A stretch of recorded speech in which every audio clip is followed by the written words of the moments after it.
Oh, okay. Hello, everyone. Welcome back. This is Dan. This is Dan's Astrology. I'm making yet another video. I have to admit, for whatever reason, whatever's been going on in the world and politics and these upcoming transits that we have, for whatever reason, I seem to have more um, more ideas for astrology videos than I know what to do with. Or that I have a certain idea that I have been thinking about, that I've been writing about, I've been trying to work out.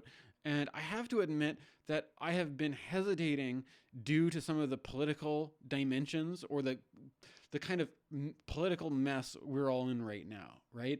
Which I have to admit is, at least I am Canadian, and at least at this point in time, the whole threat of becoming the 51st state seems kind of more ridiculous than anything that we really have to worry about. Um, and there is certain things that are going on in terms of local British Columbian politics that are different from world politics or American politics.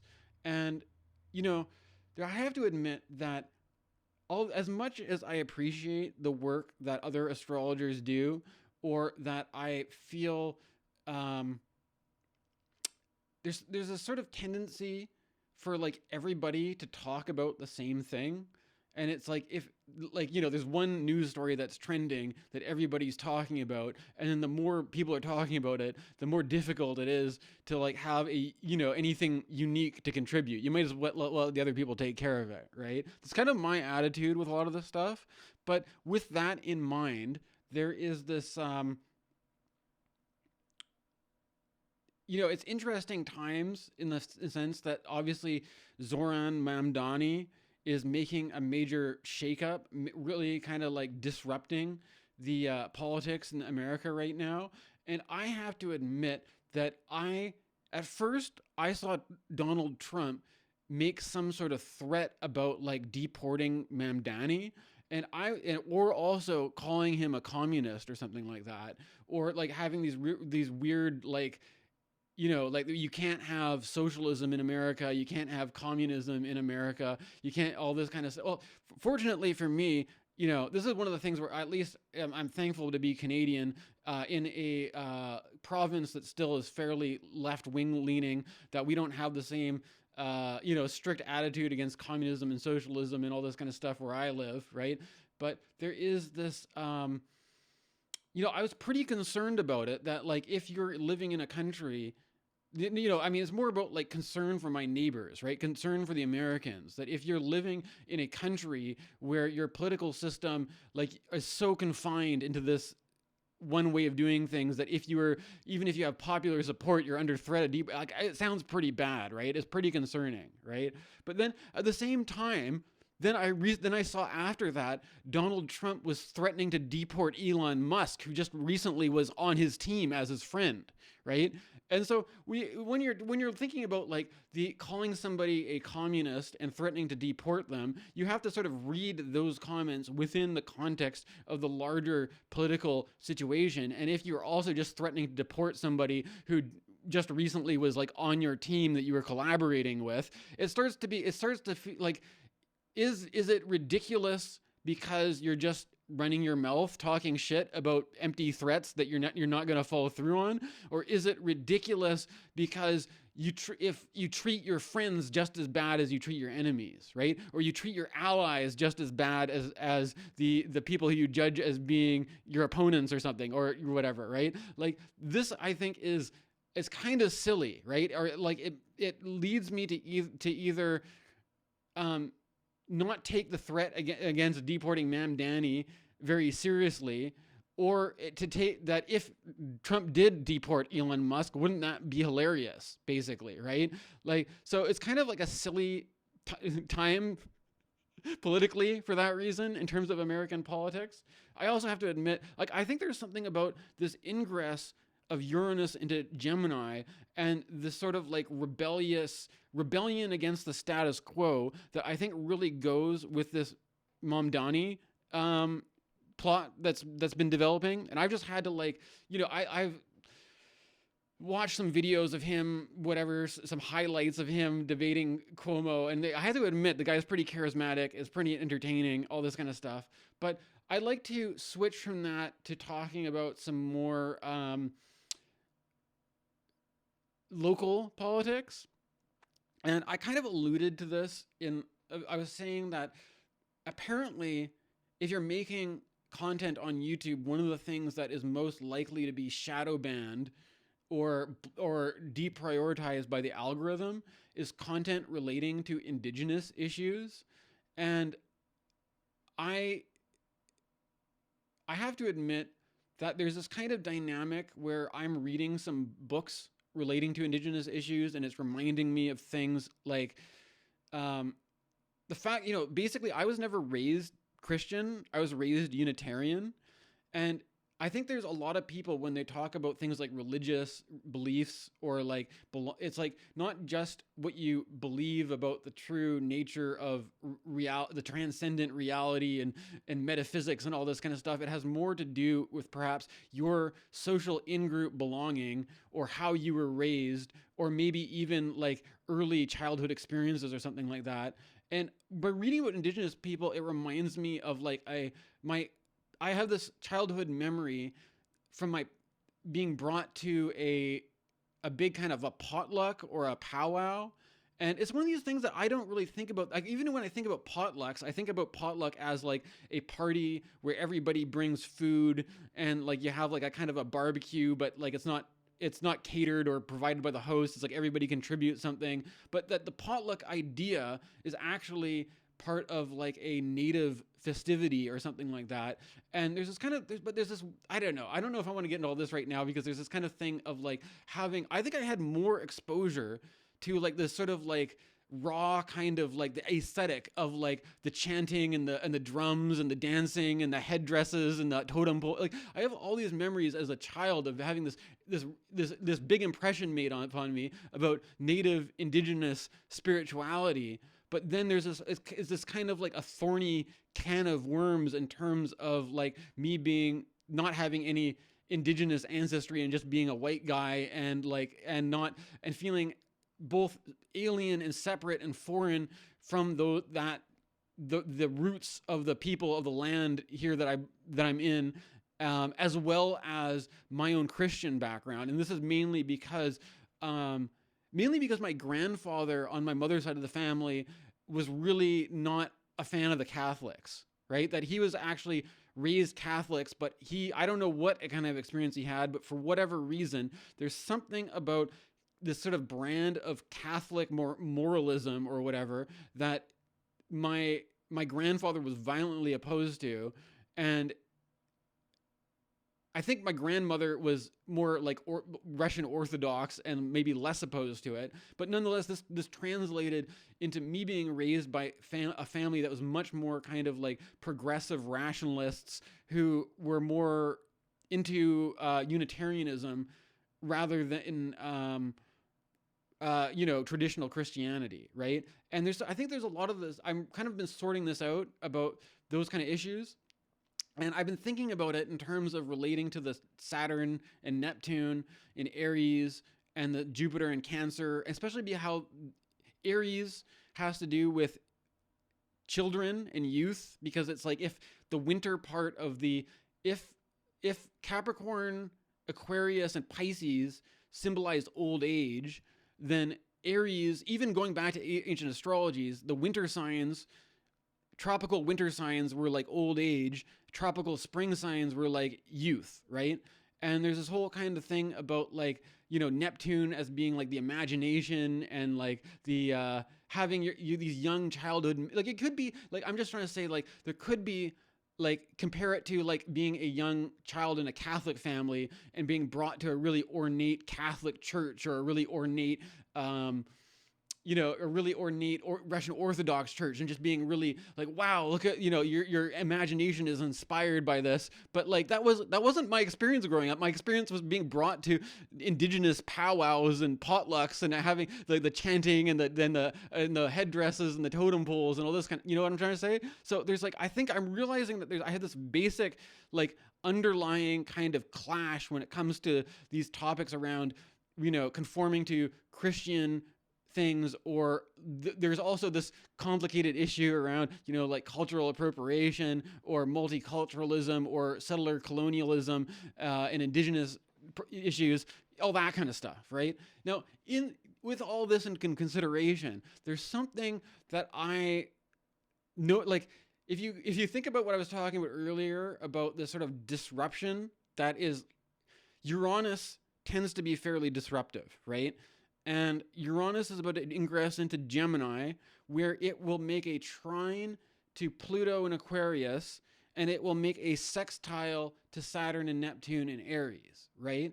And with all these dynamics in mind, I think there's some kind of there's like this issue with Saturn and Neptune in Aries, which seems like people often talk about Saturn as being a kind of a threshold guardian, or like the kind of like, it's like the sort of standard of maturity, or like knowing the rules and playing by the rules, and that kind of stuff. And there's a so there can, but it's conjunct Neptune, which is a very religious and spiritual thing, and often there's a kind of like at odds with each other, because there's also a thing about like Neptune being kind of indiscriminating, right? Or the idea that Saturn tends to be discriminating to the point where it gets the reputation of being like a hard-ass authoritarian that's very strict about rules and purity testing and all this kind of stuff, whereas Neptune tends to be kind of undiscerning and accepting of too much, right? And then in Jupiter in Cancer, the teacher in this emotional, sentimental water sign, it may be a teaching that has less to do with like a intellectual philosophy, but more of like what I'm thinking about, like, because Cancer is all about like the mother and the child and the infant, and that with Aries is like the newborn start of the zodiac. There's this kind of thing of like, it's less about like having a sophisticated, intelligent philosophy, but more about this like the early childhood memory of like the chanting and the dancing and the drums and the totem poles and all this and there's a kind of thing about like, I have just been kind of like not sure what to do about this kind of, or in terms of how to present. Well, I'm trying to present this idea now anyways, right? But there's a political dimension to this, and talking about this perhaps puts me at risk of being shadow banned, because, I think there's something about this where there's an issue around. It's not just the shadow ban problem, but I have a lot of it runs into this problem about the culture war, right? Culture war politics, right? And there's this kind of question of like, is it better to just leave that out or get into it? But you know what? I'm going to be getting into it. In where I live, there was a controversy recently where after we had a provincial election, we had our left-wing socialist NDP party win the provincial premiership for the West Coast here. It kind of reinforcing the sense that like, I'm glad at least I live somewhere where my politics are reflected in the government that we've elected. And a lot of the time when I watch American news, I feel sympathy, I feel compassion for my poor American neighbors next door who have there's such a frustration of not feeling like your politics is represented by like the Democrat Party or whatever, and feeling that. But for me, it's like, well, I can, I don't have that problem, because where I live, I can elect the parties that have more. I don't know if Mark Carney is like the best example of this, but maybe the NDP is a little bit closer, right? Anyways, so with all this in mind, after the election, there was a controversy in the Conservative Party in which a certain Conservative MLA, member of the Legislative Assembly, was it member of Parliament? Which one's federal, which one's provincial? Oh, whatever. Anyways, this woman named Dallas Brodie was kicked out of the BC Conservative Party for appearing on a podcast and saying inappropriate things about Indigenous people and residential schools. And this is what I find really odd, is that this is actually a contentious issue for me, because when I try to socialize online, I am surprised. I mean, it's weird because I don't know, I'm whatever. I'm maybe a loner, a misfit, somebody with no friends, and maybe it's just sort of like I assume more people have the same political perspective that I do, and then I'm always shocked and surprised when that's not the case, right? But when I basically am like, I've socialized in such a way where I expect people to sort of be respectful around the issue of colonial genocide, or like the colonial the problems of being colonialism against the Indigenous population. And I'm always surprised when people are really fight back against this. But I think, I mean, to simplify it, I think a lot of it has to do with the fact that if your in-group belonging is more situated with this identity of like, oh, I'm raised by a bunch of like traditional Christian people, that's my religion, that's what I identify with, then you might take it that like a criticism or an attack on the Catholic Church is also an attack or criticism on you, and there's this sort of reflex to be defensive about it, right? Whereas for me, I don't know, it's like I don't really feel like I have necessarily in-group belonging with the Indigenous people, but I spent more of my time growing up being around Indigenous people than people that were really like Catholic, right? I mean, I knew a few guys who were like Mennonites, but I don't know. I just like, there's a certain thing about like it's just not really, I feel just based on my experience growing up and what I was exposed to feel more likely to be defensive of Indigenous people rather than to be defensive of Catholics. I don't really understand why, my grandfather was raised by Catholics and he hated them, right? So I have this kind of like, I don't know. But I also, I find there's certain Catholic perspectives that are actually interesting, but then if I do that, I feel like I'm going against rebelling against my more progressive family in a way that feels backwards to them, if you understand what I'm saying, right? Anyways, trying to cut to the chase here. There's some peculiar thing going on where there's this dynamic where the traditional conservatives have some problem with the idea of the multiplicity,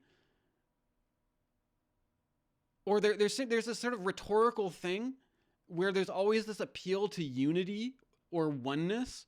And basically, long story short, the Conservative MP who was kicked out of the BC Conservative Party ended up forming her own party as a splinter group called One B.C, right?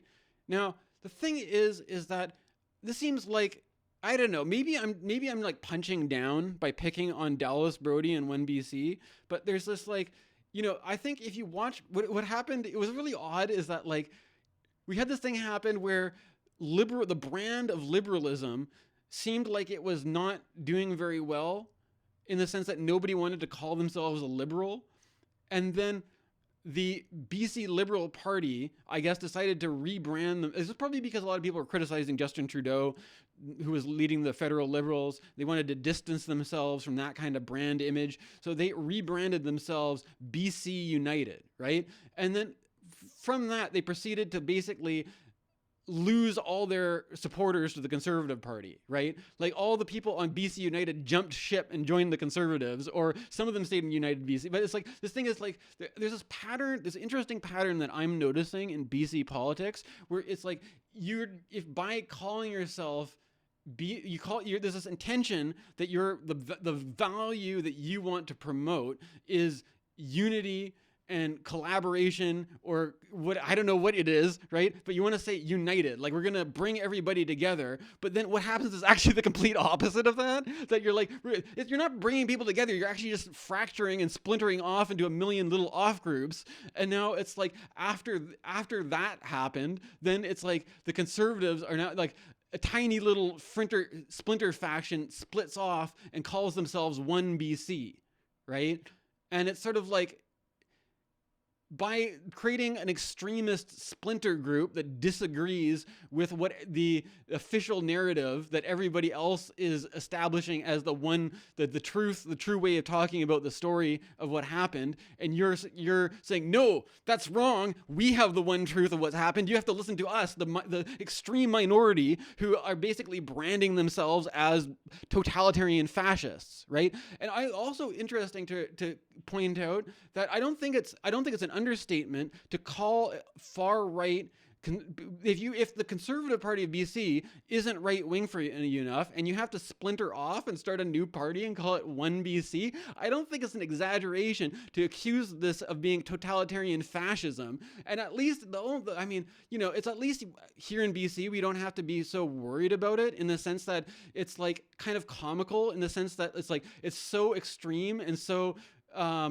in that direction that it's like, if you wanted to actually have a victory, you might do better by collaborating with people who have slightly different ideas than you, than like the splintering it off into like a tiny little splinter faction that demands like complete ideological conformity, right? It's kind of absurd to me, right? Like it's like being like, but there's some kind of like, there's some wider thing going on that I was contemplating around this, which is like often like the neo-reactionary conservative culture war stuff is oftentimes rallying against cancel culture, but then somehow it's like there's some way that these two things are just two sides of the same coin, in a way, where it's like, think about this. You have if let's say progressive liberals are in power and they hold the center, in the sense of like the center of gravity, as well as like what most people vote for. If you have that degree of power, one of the things that goes with that might be the problem of purity testing, right? Where it's like, because you have so many people that agree basically on the same thing, that if you sort of disagree with that, then there may be this sort of like, cancel culture thing where you're like, sorry, you disagree too much with what everybody else is agreeing on, you're kicked out or whatever, right? And so like, but the thing is, it's like, there may be like, if you're so unable to,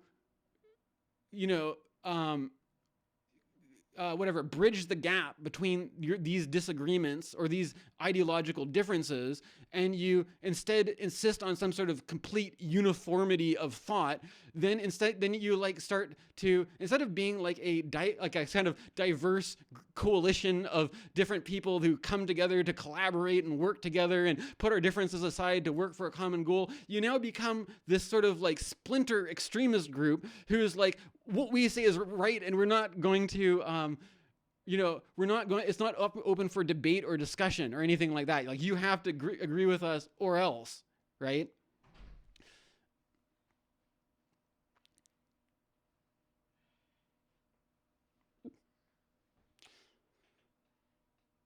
So, what am I trying to say with this?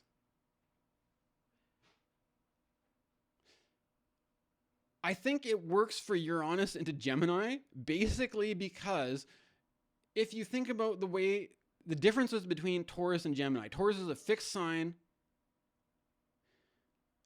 I have a sister that's a Taurus who tends to like watching the same old movie like Lord of the Rings over and over and over again, year in, year out, year after year. And so what I've noticed from having to deal with a Taurus sibling my whole life is this tendency to just stick with the same stuff over and over and over again and not deviate. It's kind of like, just having the same meal that you order at the same restaurant over and over and over again. And there's this kind of thing of like this fear of differences, or fear of something new, fear of something different. And I think that there's this Uranus into Gemini is more about diversity, is more about like, sampling all the different flavors, trying out new things. And even if you're trying out some new thing that you don't really like, it's still interesting to you to see what that diversity is for the sake of diversity, right?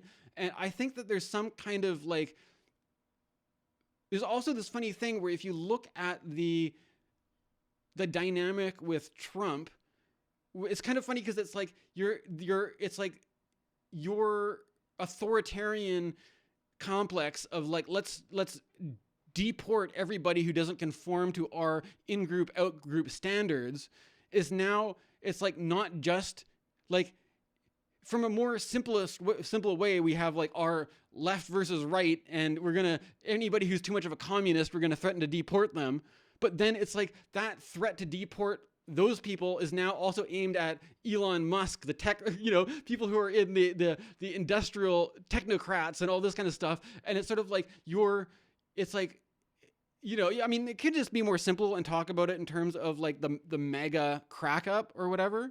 But you could also look at it as in like this, there's some kind, like the dynamic that's just focusing on like us versus them, in group, out group, is now splintering and fracturing. So it's like now not only are we going to threaten to deport the people that we usually identify as the scapegoat, but we're going to like, if our own friends, if our own friends are not loyal enough, we're going to deport them too, right? Or like if we're going to be like, we're going to, and there's some kind of like inverse thing where it's like from this kind of traditional conservative perspective, it's like there's this idea that like the more you're like an Amish, like I feel like I'm wearing this blue shirt, it kind of reminds me of like I need a straw hat, I would look like Amish or something, right? There's this like, if you're an Amish person, there's this idea that or like in some sort of like Mormon cult or something, it's like there's some sort of like strict conformity within the sort of bubble that you're in, and then everything that is like challenging to that conformity on the outside is seen as kind of threatening, right? And then, but there's some sort of odd thing about this, because like from this perspective, you could be like having a really isolated fringe group that's like out in the boonies, and like from your perspective, you are the people that are all about oneness and unity, right? That we have left the crazy fragmentation of modern society, and now we are uniting with nature, living a life in harmony and all this kind of stuff, and we're protecting ourselves from the crazy chaos of the outside world, right? But then you could flip that and then say, here we are in a diverse urban setting where we have all sorts of different groups of people that all come together, that agree on a common thing that unites us, that we can work through, because we all want a liberal society, we all want the same kind of world where we can live in, a livable world for all of us, and that even if we have differences of opinion, we can come together, put our differences aside, and agree on this, right? And then from this perspective, you have some fringe group of extremists who can't handle those differences, who have to splinter off into some thing and then encapsulate themselves in some protective bubble, and then call that unity and oneness, and being we're all inclusive of everything that's in our little bubble. But then anything that's outside of that is like some crazy chaos that we need to protect ourselves from, right? And so there's like this whole dynamic. Like I'm kind of realizing that it works really well for this Uranus into Gemini ingress, because like the bubble that sees itself as being like, it's like the contradiction of like why do you appeal to oneness and unity while at the same time you're the one that's fragmenting and fracturing off and splintering, and then the people that are a diverse group of people that are putting their differences aside to collaborate and work together, like you see that as being fragmentary, but really that's the unity, and you're the, that it's like this kind of weird mirror opposite thing, where it's like one person, like you've got these two sides, one person thinks that they stand for unity and oneness and not fragmentation, and yet they're doing the exact opposite thing that they claim to be doing, and pointing the finger at the opposite and saying those are the fragmented ones, those are the chaotic ones, not us, right? It's like it's like, it's absolutely nutty, right?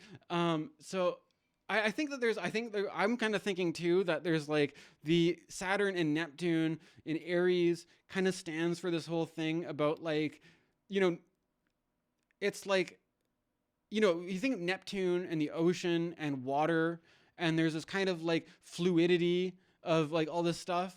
But it's like with Saturn, there's some kind of ignorance, like the veil of, it could be like going old and senile with old age, or being kind of ignorant and stupid, or just not, it could also be a mature setting of rules and setting of boundaries and stuff like that. But there's something about the being at odds with this Neptune. There's this kind of thing about like you're trying to set boundaries, but your boundaries are like sandcastle walls, and the tide is going in and out and messing it up, and you're kind of like, no, whatever, we'll just, pass me the sand, the little shovel and the sand bucket. We'll just keep, your sandcastle wall just keeps getting eroded and washed over, and you're like, oh my God, and it's like or like this idea that you're like,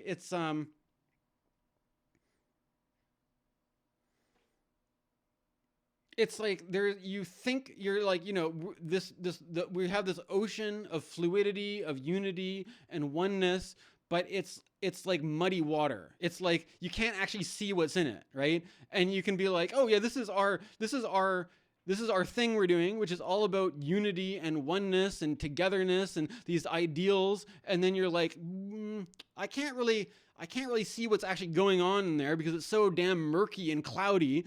And, and then like, if you take out, you're like, no, it's okay. It's okay. It's all one. It's all one, man. It's like everything. There's like the differences are just an illusion, right? And then you like pick your fishing net up, and there's like all sorts of different shit in there, and you're like, oh, like it doesn't look like, if you actually like separate the stuff from the cloudy water, there's all sorts of different stuff going on there, and but then you're like, oh, but we're, like it's like two different sides of the same coin. One person could say like, you're being hypocritical. You say you're for unity, but you've got all this different stuff together. But then you're like, yeah, it's unity because we're all just a bunch of different animals, different sea creatures swimming in the same pond, and we can all agree that we want our little pond to be a nice place, right? And you're like, yeah, but this one's a crab and this one's a fish and this one's a snail. Like, you know what I'm saying? It's like,